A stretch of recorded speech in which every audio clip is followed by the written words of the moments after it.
क्या आपने कभी सोचा है हमारा जीवन एक चलती हुई ट्रेन की तरह है। ये जीवन एक चलती हुई ट्रेन की तरह है जिसमें हम यात्री बनकर बैठे हैं। कभी सुंदर दृश्य आते हैं तो हम खुश हो जाते हैं और जब रास्ता थोड़ा ऊपर नीचे होता है, थोड़ा उबड़ खाबड़ आता है तो हम दुखी हो जाते हैं। लेकिन जरा ध्यान से देखिए, ये सब दृश्य बदलते रहते हैं।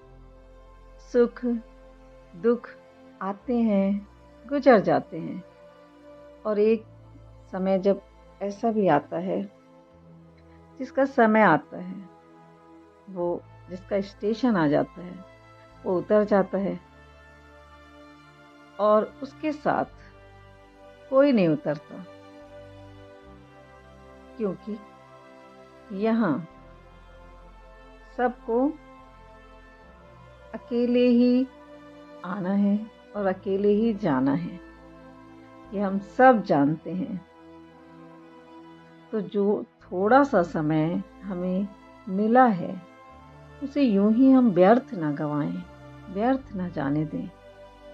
उसमें हम सबसे प्रेम करें, सरल बने और सरलता को अपनाएं।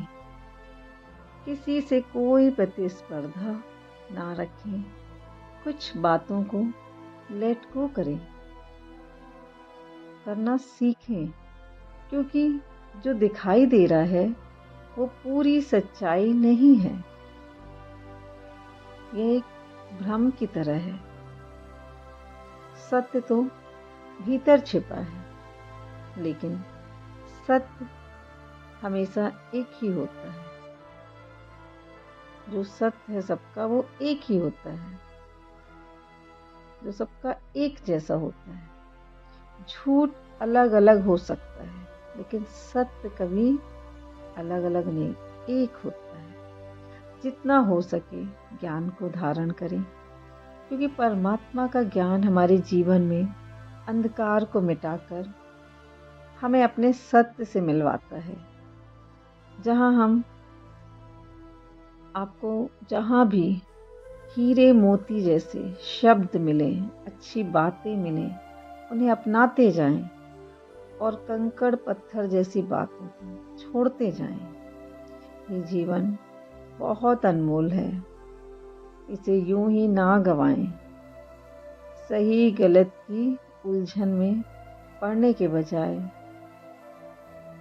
थोड़ा शांत होकर बैठें, अपने साथ और अपने भीतर जाएं, अपने सत्य में टिकें, क्योंकि वही है सच्ची शांति, सच्ची सरलता, मिठास वही है। खुशी जो कभी खत्म नहीं होती, जो अविनाशी है। अपने आप से मिले, वही परमात्मा मिलेगा।